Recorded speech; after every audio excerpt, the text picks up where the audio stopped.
नमस्कार साथियों। देखो, आज हम दो पाठों के बारे में अध्ययन करेंगे, एक तृतीय क्रियाकलाप और एक परिवहन व संचार। देखिए, ये दो पाठ है। इसमें क्या परिवहन व संचार तृतीय क्रियाकलाप में भी है, अगला पाठ भी है। तो आपको क्या आगे कि ये दो बार पढ़ने को मिलेगा, परिवहन व संचार।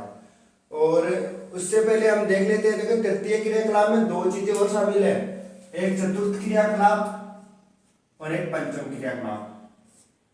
देखिए, तृतीय क्रियाकलाप क्या होता है, हमेशा सेवा से संबंधित ही रहते हैं। सेवा से संबंधित। अब सेवा से संबंधित कैसे कि इसमें सभी प्रकार की सेवाएं आ सकती है, चाहे वह शिक्षक की सेवा हो, वो व्यापार की सेवा हो, या फिर वो डॉक्टर की सेवा हो, सेना की सेवा, किसी भी प्रकार की सेवा हो। जैसे ड्राइवर की सेवा है, तो वो ड्राइवर भी क्या है, जैसे मान लो एक स्थान से दूसरे स्थान पर किसी को ले जा रहा है, तो वो अपनी क्या कर रहा है, सेवा कर रहा है। उसी प्रकार से क्या है कि जो तृतीय क्रियाकलाप है वो किससे संबंधित है, सेवा से। ठीक है। अब देखिए, तृतीय क्रियाकलाप के अंदर जितने भी सेवा के कार्य है वो आते हैं। तो पहले हम बात कर लेते हैं तृतीय क्रियाकलाप होते कितने प्रकार के। तो मुख्यतः तृतीय क्रियाकलाप होता है 4 प्रकार का। पहला है व्यापार और वाणिज्य, दूसरा परिवहन, तीसरा संचार और चौथी सेवाएं। अब देखिए, हम पहले बात करते हैं कि व्यापार और वाणिज्य क्या होता है। देखो, व्यापार और वाणिज्य होता है वस्तु का आदान प्रदान करना। व्यापार का मतलब हो गया वस्तु का आदान प्रदान करना। किसी भी वस्तु का आदान प्रदान या आयात निर्यात करना, ये क्या होता है, व्यापार। अब देखो, व्यापार दो प्रकार से हो सकता है, दो प्रकार से, एक थोक और एक फुटकर। अगर आपको फुटकर याद नहीं तो आप खुदरा भी कर सकते हो, खुदरा। देखो, थोक का मतलब क्या होता है, थोक का मतलब होता है इकट्ठा।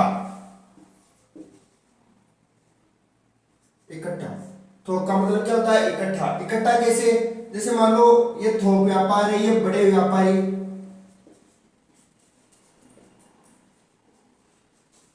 सेठ साहूकार ये करते हैं। कैसे कि ये कंपनी से डायरेक्ट माल लेते हैं।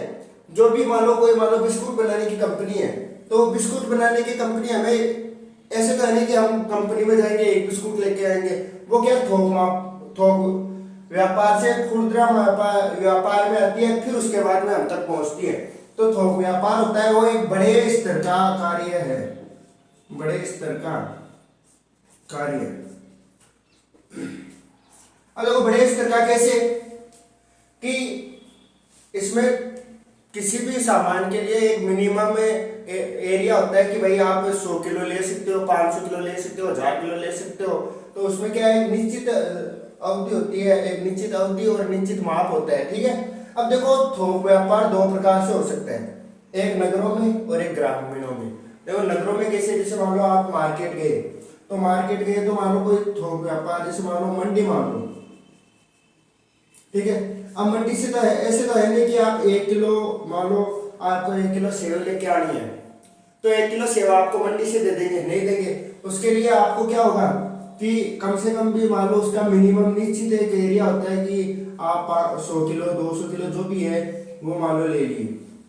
ठीक है। अब वो लेने के बाद वो क्या है, खुदरा व्यापार या खुदरा जो होगा मालिक फुटकर व्यापार चलाएगा, वो लेगा। जैसे मान लो रेडी वाले ले लिए, रेडी वाले ने ले लिया। अब रेडी वालों से आप लोग, तो क्या होगा, जो ये थोक मार्केट है या थोक व्यापार है, ये क्या है, बहुत ही बड़ा स्तर का होता है। ये दो प्रकार से होता है, एक नगरीय और एक ग्रामीणीय। अब देखो, दूसरी बात करते हैं हम खुदरा, यानी थोक के बाद में कौन सा आता है, खुदरा या फुटकर। फुटकर का मतलब होगा टूटा हुआ। फुटकर का मतलब भी क्या होता है, टूटा हुआ। फुटकर का मतलब होता है टूटा हुआ। देखो कैसे, ये दो स्तरों में विभाजित कर सकते हैं, एक नगरीय और एक ग्रामीण।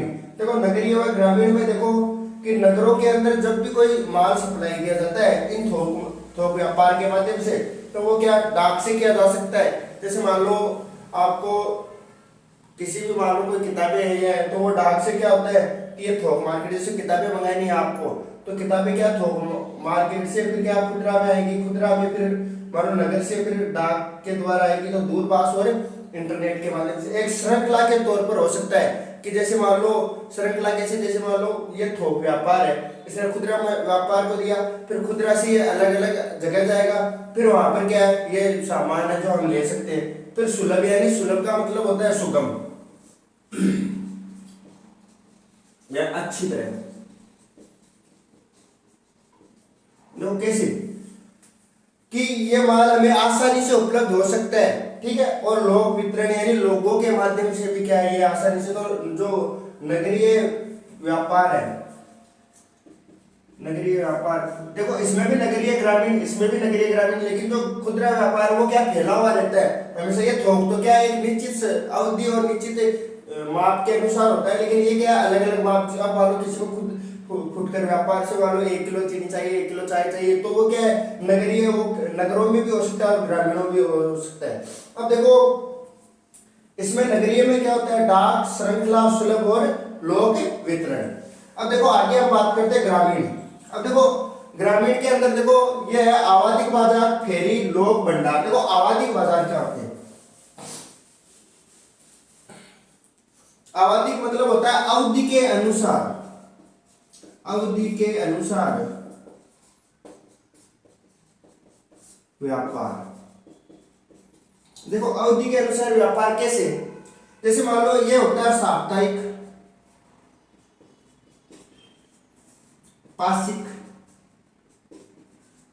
मासिक।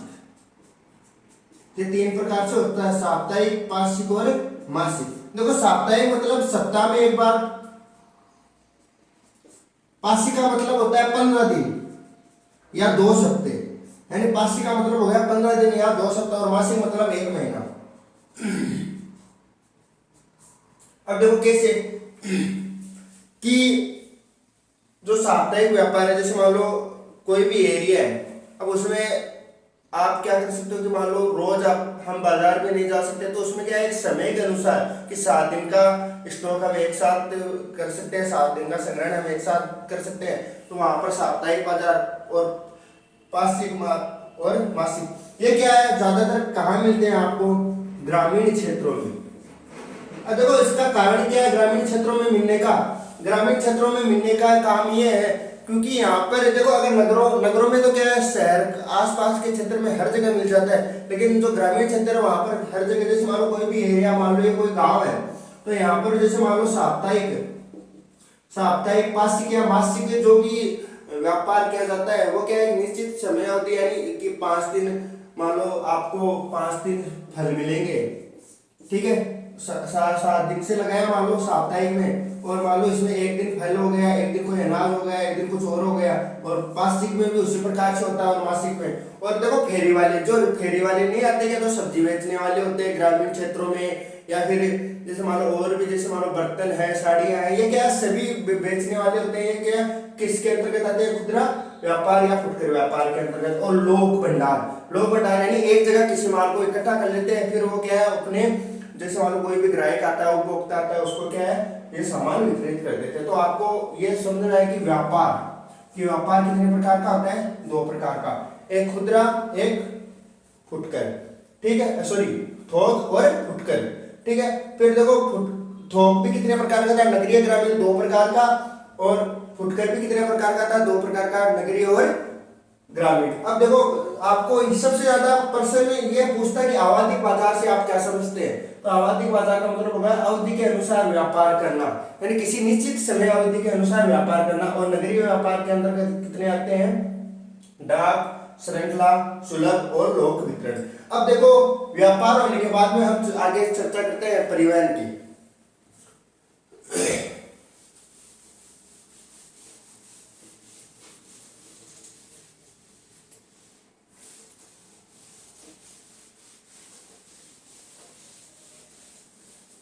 अब देखो परिवहन मुख्यतः कितने प्रकार का होता है? 4 प्रकार का।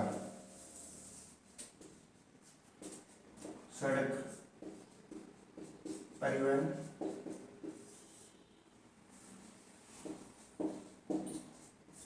रेल परिवहन,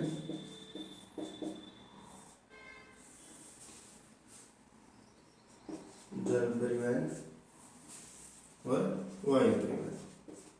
ये कितने प्रकार का होता है? 4 प्रकार का। यानी परिवहन के माध्यम से ही व्यापार करना क्या होता है, परिवहन जाल तंत्र। इसको आप ऐसे बोल सकते हो सड़क परिवहन जाल तंत्र, ठीक है, रेल परिवहन जाल तंत्र,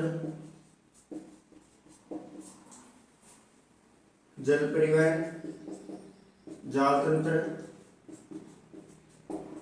और वायु परिवहन जाल तंत्र।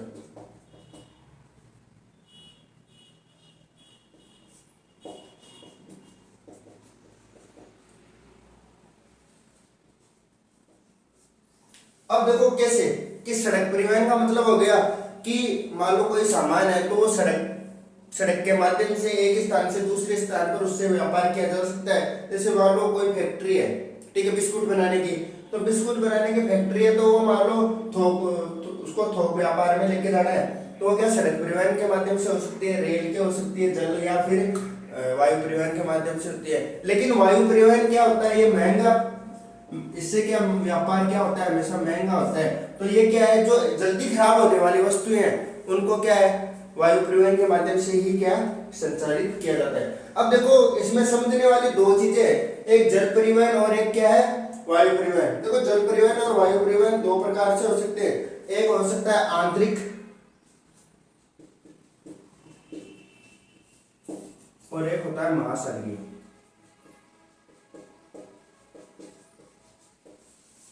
आंतरिक और महासागरीय। अब देखो कैसे, आंतरिक का मतलब हो गया जैसे मान लो देश के अंदर ही व्यापार,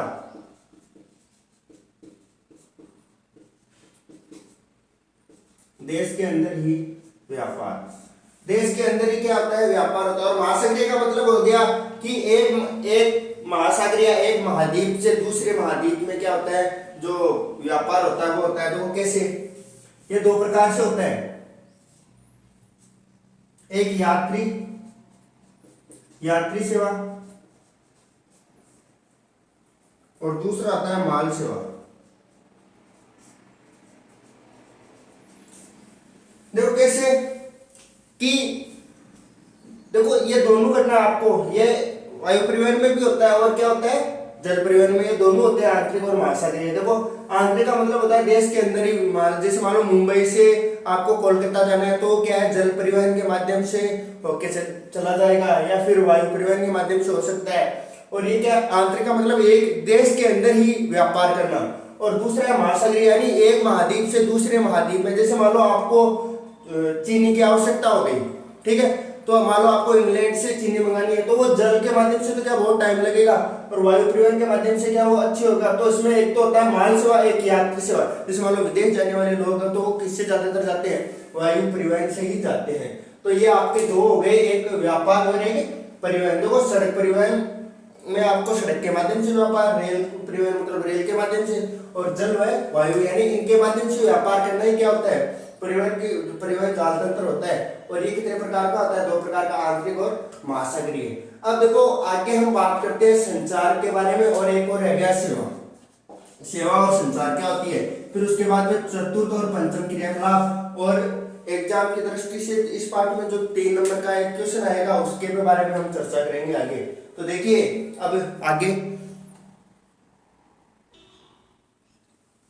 अब देखिए हमने व्यापार और वाणिज्य के बारे में पढ़ लिया, परिवहन के बारे में पढ़ लिया, अब संचार और सेवा। उसके बाद में ये क्या है, तृतीय क्रियाकलाप क्या होता है, ये खत्म हो जाता है। फिर हम चौथे और पंचम की। देखो तृतीय क्रियाकलाप है संचार, संचार के माध्यम से भी सेवा हो सकती है। जैसा कि आपको पहले बताया कि ये तृतीय क्रियाकलाप किससे संबंधित है, सेवा से संबंधित है। देखो संचार मतलब इसमें परिवहन के साधन आ गए, परिवहन के साधन वही रेल परिवहन, सड़क परिवहन, वायु परिवहन और जल परिवहन। फिर दूरसंचार यानी कि इसके माध्यम से भी सेवा, अगर मान लो हम यहाँ बैठे किसी बाहर, जैसे मान लो कोई मुंबई है, कोलकाता है, कहीं भी बैठा आदमी है, उससे हम बात कर सकते हैं। तो वो क्या है, दूरभाष यानी वो अपनी जो कंपनी है वो क्या कर रही है, सेवा कर रही है। ये मोबाइल के माध्यम से हो सकता है। और भू लाइन का मतलब हो गया कि पहले आपने देखा होगा कि जो टेलीफोन की लाइनें बिछाया करती थी वो क्या होती है, भू लाइन। अब देखिए आगे हम बात करते हैं सर्वे व दृश्य। देखो सर्वे का मतलब होता है सुनना और दृश्य का मतलब देखना, ठीक है, कि ऐसे साधन जिसे हम सुन और देख सकते हैं। जैसे मान लो फिल्म है तो फिल्मों को हम सुन भी सकते हैं और देख भी सकते हैं। तो वो क्या है, जैसे मान लो कोई भी फिल्म बना रहा है, कोई निर्देशक है, वो क्या फिल्म बना रहा है, तो वो हमारी क्या सेवा कर रहा है, हम उसको देखकर आए, जिससे देश की आर्थिक भी आय भी बढ़ती है। तो वो क्या है, उसे किसमें शामिल हो सकता है, ये सेवा के अंदर या तृतीय क्रियाकलाप में। फिर देखो रेडियो, रेडियो जैसे मान लो आजकल तो इतना इसका महत्व नहीं रहा, पहले के जमाने में लोग जितने भी होते थे, जैसे मान लो क्रिकेट का मैच हो गया, कोई समाचार सुनना गया, तो किसके माध्यम से होता था, रेडियो के माध्यम से। फिर आता है टीवी, जो टीवी के माध्यम से भी हम देख सकते हैं और सुन सकते हैं। मुद्रण, मुद्रण का मतलब हो गया समाचार, और जिसे जिसका प्रकाशन किया जा सकता है, किताब भी हो सकती है, मुद्रण का मतलब किताबें भी हो सकती है, ठीक है।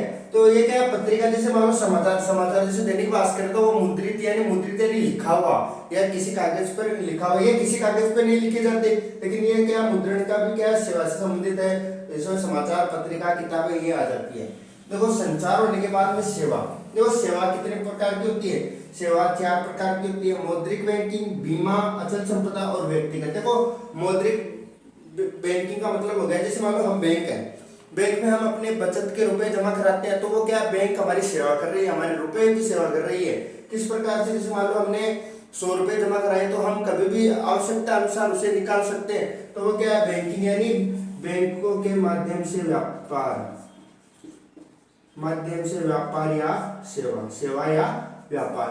फिर बीमा, जैसे मान लो आजकल तो आपने ये सुना होगा चिरंजीवी योजना, चिरंजीवी योजना जो मुख्यमंत्री अशोक गहलोत द्वारा चलाई गई थी, बीमा, ये एक प्रकार का बीमा। अगर मान लो कभी भी हम बीमार हो जाते हैं, ठीक है, तो पहले तो क्या, जैसे मान लो प्राइवेट हॉस्पिटल थे या फिर अन्य किसी हॉस्पिटल में क्या होता था, जैसे मान लो इलाज के लिए क्या होता था, रुपए देने पड़ते थे, ठीक है। आजकल क्या वो सब फ्री हो गया, उसमें क्या होता है, एक नियम होता है, उस नियम के तहत क्या है, सभी फ्री है। तो बीमा, स्वास्थ्य बीमा हो सकता है, दुर्घटना बीमा हो सकता है, जीवन बीमा हो सकता है। जीवन बीमा का मतलब जैसे मान लो LIC, आपने नाम सुना होगा, एक LIC, तो वो भी क्या एक बीमा है कि जैसे मान लो आपने 100 रुपए हर महीने 100 रुपए डालिए, कि आपको एक निश्चित अवधि तक वो रुपए डालने हैं, उसके बाद में आपको क्या उसका ब्याज सहित उससे रुपए मिलेंगे, तो वो क्या है, बीमे के अंतर्गत आता है। अचल संपदा, अचल संपदा जैसे मान लो क्या होता है, जैसे मान लो हमारी खेत है, खेत के अंदर हमने मकान बना लिए या फिर ट्यूबवेल कर ली, तो वह क्या हमारी खुद की संपत्ति है, और उसके माध्यम से हम सेवा का आनंद लेते हैं। जैसे मान लो खेत है, तो उसमें गेहूं बो दिए, बाजरा बो दिया, मकान है वो रहने के काम में आ गए, ट्यूबवेल है वो पानी देने के पीने के काम में आ गए, तो वो क्या अचल संपदा है, यानी खुद की संपत्ति। और एक होता है व्यक्तिगत या व्यवसायिक, यानी व्यक्तिगत सेवा या व्यवसायिक सेवा। देखो व्यक्तिगत का मतलब होता है, जैसे मान लो कोई दुकानदार है,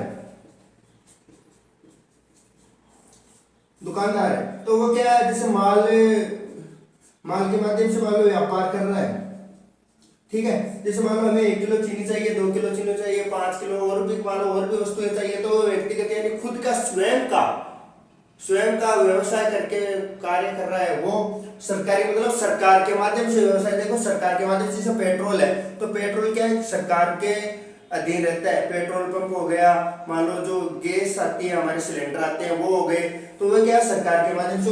गैर सरकारी यानी जिसमें सरकार का किसी भी प्रकार का अधिकार नहीं हो, इसमें व्यक्तिगत में भी सरकार का अधिकार रहता है, सरकारी में पूर्णतः सरकार का। गैर सरकारी जिसमें किसी भी प्रकार का, जैसे मान लो आपने गेहूं बोए खेत में, ठीक है, गेहूं बो के आप मंडी लेके जा रहे हो, तो उसमें सरकार की कोई भागीदारी नहीं है, वो गेहूं है, तो आप अपने जो भी बोया वो आपका ही है, जितना भी बोया, तो वो क्या हो गया, गैर सरकारी। अब देखो हम एक साथ में चतुर्थ और पंचम क्रियाकलाप के बारे में पढ़ेंगे, फिर उसके बाद में इसके 2-3 जैसे मान लो मुख्य और प्रश्न है उनके बारे में, और लास्ट में इसके बारे में हम चर्चा करेंगे कौन सा प्रश्न महत्वपूर्ण हो सकता है। देखो व्यापार व वाणिज्य कितने प्रकार के होते हैं, 2 प्रकार के, थोक और फुटकर।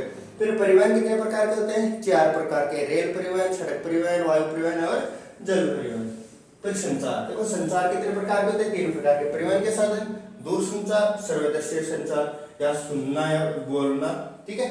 फिर हम सेवा, सेवा भी कितने प्रकार की होती है, जैसे मौद्रिक बैंकिंग, बैंकों के माध्यम से सेवा, बीमा के माध्यम से सेवा, अचल संपदा और व्यक्तिगत या व्यवसायिक। अब हमें ये देख लिया कि तृतीय क्रियाकलाप कितने प्रकार के, 4 प्रकार के, फिर इनके अलग अलग भाग हो गए। फिर उसी प्रकार चौथा चतुर्थ क्रियाकलाप और पंचम क्रियाकलाप, इसके बारे में हम पढ़ेंगे। देखो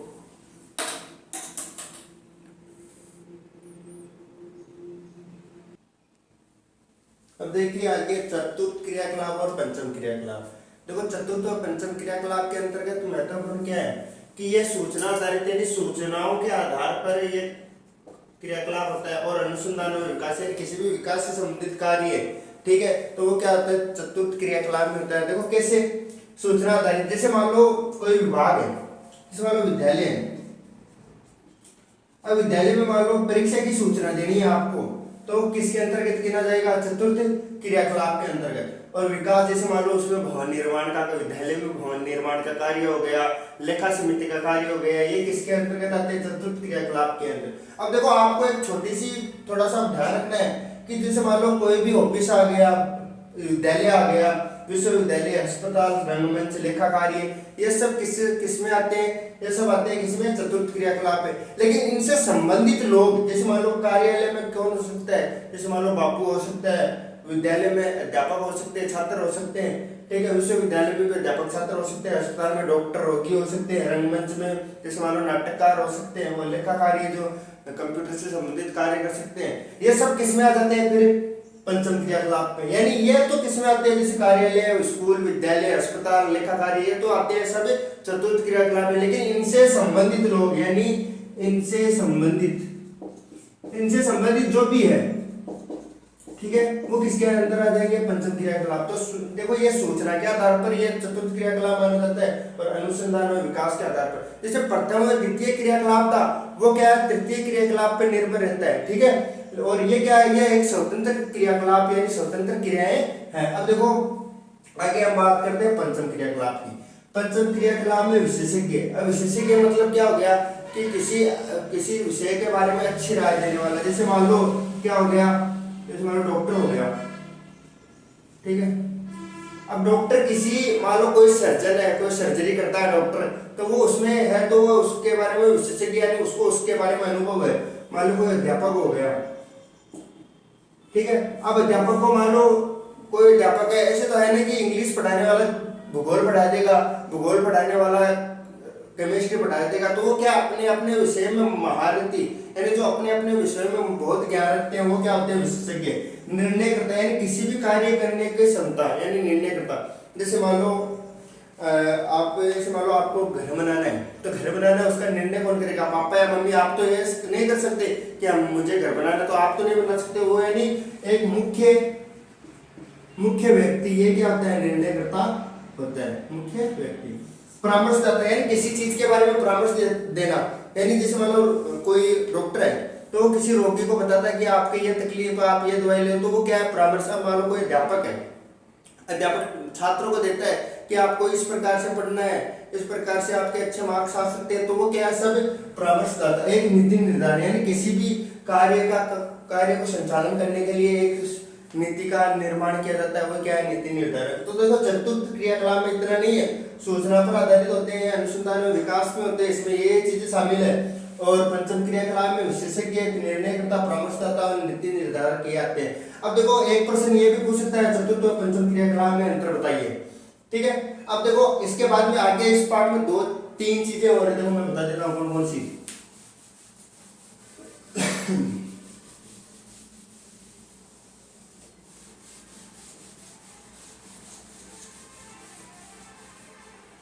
एक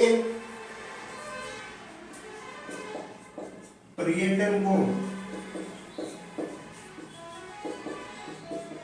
प्रभावित करने वाले कारक,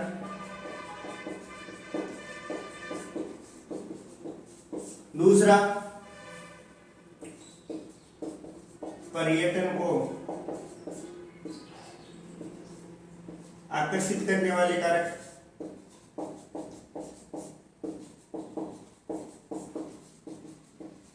और एक समुद्र पार रोगी।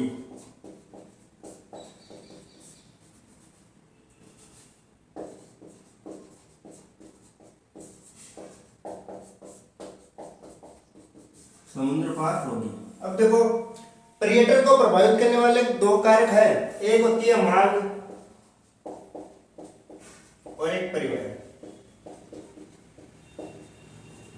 एग्जाम में आ जाए आपके कि पर्यटन को प्रभावित करने वाले कारक बताइए, तो मांग और परिवहन। देखो कि जैसे मान लो जहां पर जितनी अधिक आवश्यकता होगी, जैसे मान लो आप घूमने गए जयपुर, अब जयपुर घूमने तो चले गए, लेकिन आपको अच्छी होटल, अच्छा खाना खाना खाने की जगह, रेस्टोरेंट ये नहीं मिल रहे हैं, तो वो क्या प्रभावित नहीं करेगा। अब जैसे मान लो आप मान लो किसी भी ऐसे क्षेत्र, रेगिस्तानी क्षेत्र में चले जाओ, अब वहां पे मान लो अच्छी होटल नहीं होगी, रहने की खाने की अच्छी सुविधाएं नहीं होगी, तो वो क्या है कम प्रभावित करेगा अपने आप को।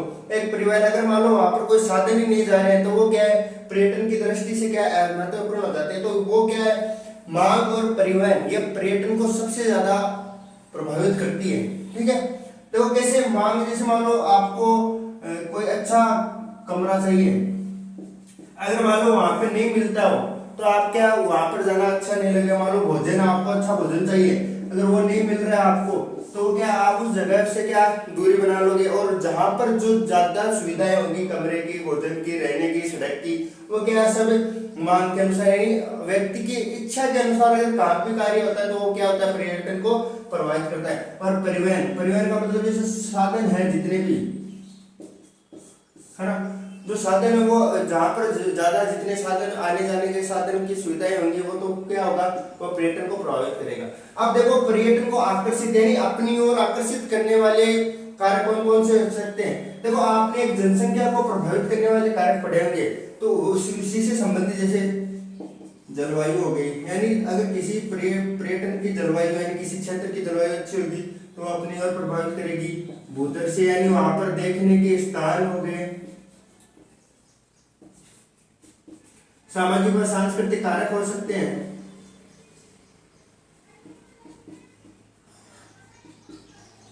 सामाजिक व सांस्कृतिक कारक हो सकते हैं। ठीक है, यानी ऐतिहासिक, इतिहास व कला से संबंधित हो सकते हैं।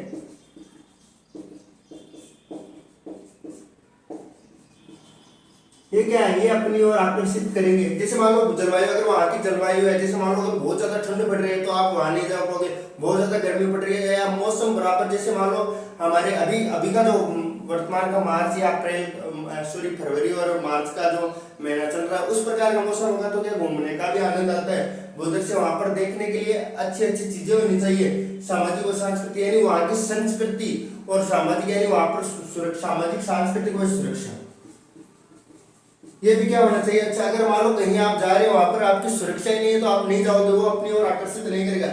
इतिहास और कला, और जिस क्षेत्र में आप घूमने जा रहे हो वो क्या है इतिहास से संबंधित होना चाहिए। ठीक है, और कला वहां पर अलग प्रकार की, जैसे मान लो चित्र से चित्र बने हुए, जैसे मान लो आप जाते हो कोई कहीं हवेलियां होती है तो वहां पर चित्र बने होते हैं, वहां पर हवेलियां दुर्ग, जैसे रणथंभौर का दुर्ग है, चित्तौड़ का दुर्ग है, नाहरगढ़ का दुर्ग है, तो वो क्या अपनी ओर आकर्षित करते हैं। तो ये पर्यटन को आकर्षित करने वाले कारण। अब देखो समुद्र पार होगी, समुद्र पार होगी कैसे, जैसे मान लो 2005 की बात करें हम, 2005 में 50,000 अमेरिका से लोग अपने इलाज के लिए भारत आए। अब क्यों आए, इसका कारण देखो, ये भी क्या एक पर्यटन ही है। ठीक है, ये भी एक पर्यटन है। किस प्रकार से, देखो ये इसलिए है क्योंकि यहाँ पर जैसे मान लो अमेरिका में किसी मान लो हाथ टूट गया किसी का, उसको मान लो हाथ को सही करवाने के 10 लाख रुपए लग रहे हैं, भारत में वो 1 लाख रुपए लग रहे हैं। तो वो क्या है, वो पर्यटन अपनी ओर रोगियों को अपनी ओर आकर्षित करेगा। धीरे धीरे समय बदलता गया और भारत में क्या जो उपचार है वो सस्ता होने के कारण क्या है यहाँ पे पर्यटन की मांग होती है। तो देखो समुद्र पार रोगियों की संख्या, जैसे मान लो आप ये लिख सकते हो कि सन 2005 में अमेरिका से 50,000 लोग अपने इलाज के लिए आए। धीरे धीरे यह और विकसित होता गया, जैसे फिर नेपाल, पाकिस्तान, बांग्लादेश, आयरलैंड, यानी अलग अलग देशों से क्या है लोग अपना इलाज करवाने के लिए भारत आए। तो वो क्या है कि समुद्र पार रोगियों की स्थिति। अब देखो आपको पढ़ना क्या है इस पार्ट में, एक तो जो तृतीय और चतुर्थ क्रियाकलाप है वह महत्वपूर्ण हो सकता है, सॉरी चतुर्थ और पंचम क्रियाकलाप में अंतर पूछ सकता है। ठीक है, और एक होता है देखो, ठीक है, चतुर्थ और पंचम क्रियाकलाप एक पर्यटन को आकर्षित करने वाली कारक और एक समुद्र पार होगी। ये 3 महत्वपूर्ण हो सकते हैं। और एक आपने इस पार्ट में एक और रह गया बाह्य स्रोतन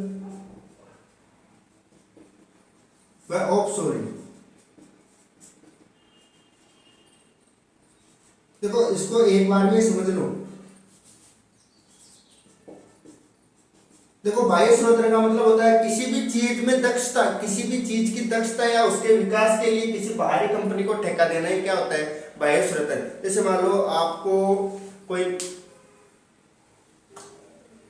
परिवहन है या कार है, अब मान लो उस कार में और बहुत ज्यादा सुधार करना है, अगर किसी बाहरी कंपनी को ठेका दे दिया, वही क्या है, बाह्य स्रोतन है। और ऑफशोरिंग क्या होता है कि समुद्र पार, यानी इस बाह्य स्रोतन को समुद्र पार ही ले जाना क्या होता है, ऑफशोरिंग। जैसे मान लो ये कोई क्षेत्र है, ठीक है, ये मान लो कोई कंपनी है कार बनाने की, ठीक है, ये कंपनी कार बनाने की किसी बाहरी व्यक्ति को इसकी दक्षता सुधार के लिए इसको कार्य दे दिया, ठीक है, दक्षता सुधार के कार्य दे दिया, तो ये क्या हो गया, बाह्य स्रोतन। और ये बाह्य स्रोतन और ऑफशोरिंग का मतलब क्या हो गया कि बाह्य जो समुद्र पार बाह्य स्रोतन करना ही क्या होता है, ऑफशोरिंग। यानी इसको मान लो समुद्र से 200-300 मील है वो आगे लेके वहां पर जो कारखाना स्थापित करके कार्य करना है क्या होता है, ऑफशोरिंग। तो इस पार्ट में हमने क्या पढ़ा, इस पार्ट में हमने पढ़ा व्यापार के बारे में, परिवहन के बारे में, संचार के बारे में और सेवाओं के बारे में कि सेवा किस प्रकार से हो सकती है। पर चतुर्थ क्रियाकलाप में सूचना आधारित हो सकता है, विकास आधारित हो सकता है, जैसे मान लो भवन है, अस्पताल, ये किसमें आएंगे, ये तो सब आएंगे चतुर्थ क्रियाकलाप। और पंचम में जैसे बीमा हो गया, बैंकिंग हो गया, ठीक है, सॉरी परामर्शदाता हो गया, नीति निर्धारक हो गया, विशेषज्ञ हो गया, किसमें आएंगे। तो देखो जो मेन जगह होती है जैसे भवन है हो गया, अस्पताल हो गया, वो तो कौन से में आएंगे, चतुर्थ क्रियाकलाप है। लेकिन जो जैसे मान लो डॉक्टर हो गया, शिक्षक हो गया, किसमें आ जाएंगे, पंचम क्रियाकलाप में। तो आपको ये अंतर भी पूछ सकता है कि चतुर्थ और पंचम क्रियाकलाप में अंतर बताइए, या पर्यटन को आकर्षित करने वाले कारक समुद्र पार होगी, है ना, ठीक है ना। ये छोटी छोटी चीजें, 3 नंबर का 1% है, बड़ा पर्सन आएगा, तो आपको थोड़ा सा इस पार्ट पर ध्यान देना। अब देखो अगला पार्ट मैंने बताया था कि हम 2 पार्टों का एक साथ रिवीजन करेंगे। अगला पार्ट कौन सा है, परिवहन व संचार, परिवहन व संचार। अब देखो आपने परिवहन व संचार के बारे में तो पढ़ लिया, अब देखो दोबारा इसमें क्या क्या होते हैं, क्योंकि इसमें डेट 1 नंबर के 2 क्वेश्चन आएंगे। इसमें डायरेक्ट पूछ लेगा कि वॉल का जल मार्ग कहां से जाता है, ट्रांसफाइब्रेरियन मार्ग कहां से जाता है, तो उनके बारे में हम एक बार थोड़ा सा डिटेल से चर्चा करेंगे। अब अगला हम बात करेंगे परिवहन और संचार। उससे पहले मैं आपको एक चीज बता देता हूं, एक सीयू सिटी, देखो सीयू सिटी, सीयू सिटी ये क्या होती है, central university exam, entrance exam होती है। कि अब मान लो आपको जैसे मान लो राजस्थान विश्वविद्यालय में पढ़ना है, दिल्ली विश्वविद्यालय के नाम सुने होगा आपने, JNU, उसके बारे में इलाहाबाद यूनिवर्सिटी, तो इनके बारे इनमें पढ़ना होता है, तो आपको पहले किसकी परीक्षा देनी पड़ती है, सीयू सिटी की। इसकी अंतिम तारीख है 12 मार्च यानी कल। अब आप थोड़ा सा समय निकाल के इसको फॉर्म को भरिए और एग्जाम दीजिए, क्योंकि इसमें जो पेपर आएगा वो क्या आएगा, एफएसएस वाला आएगा, जितने भी पर्सन आएंगे वो किससे आएंगे, एफएसएस। दूसरी बात, इसमें नेगेटिव मार्किंग नहीं है, यानी आप अगर गलत भी करके आ जाओगे तो आपके नंबर नहीं कटेंगे। तो ये क्या है, अच्छी है, इसमें क्या है, रहने खाने सब की सुविधा आपको सरकारी देगी, सरकारी आपके जो पढ़ाई का जितना भी खर्चा आएगा वो सीयू सिटी के माध्यम से। अगर आपका सेंट्रल यूनिवर्सिटी जैसे मान लो राजस्थान विश्वविद्यालय, तो यह क्या है, केंद्रीय विश्वविद्यालय, तो इसके अंदर आपका एडमिशन होता है, तो यह बहुत अच्छी बात है।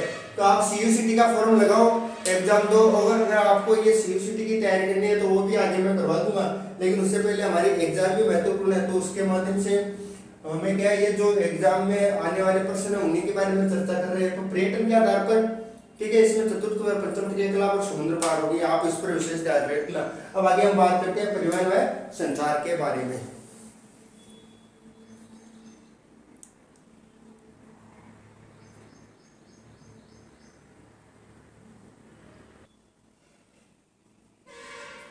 अब देखिए आगे परिवहन और संचार, देखो ये पार्ट है, इसमें मैं आपको महत्वपूर्ण बता रहा हूँ कि कौन सा जलमार्ग कौन कौन सा है, और उसके जो जितना भी ये है कि ये कौन से कहाँ तक जाता है, इसका कितना क्षेत्रफल है, ये सब मैं टेलीग्राम पे डाल दूंगा आज शाम तक, तो आप उनको देख लीजिएगा। क्योंकि 1 या 1.5 पेज का ही है, पार्ट बहुत बड़ा है वैसे तो किताब में, लेकिन 1 या 1.5 पेज अगर आपने याद किए तो आपके 1.5 व 1.5 3 नंबर के क्वेश्चन आएंगे, 1.5 व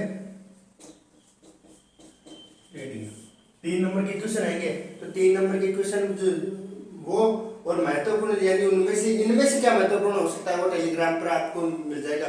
टेलीग्राम के लिए आप जो डिस्क्रिप्शन है ना उस पर जाके देख लिया करो कि आपको क्या सूचना मिल रही है, क्योंकि आप देखते नहीं हो फिर आप कहते हो कि पढ़ाया नहीं, पढ़ाया सब जाता है, लेकिन आप क्या उसको देखा करो। टेलीग्राम पर जैसे उस पर लिंक करोगे ग्रुप आ जाएगा, उस ग्रुप में आपको पूरी डिटेल मिल जाएगी।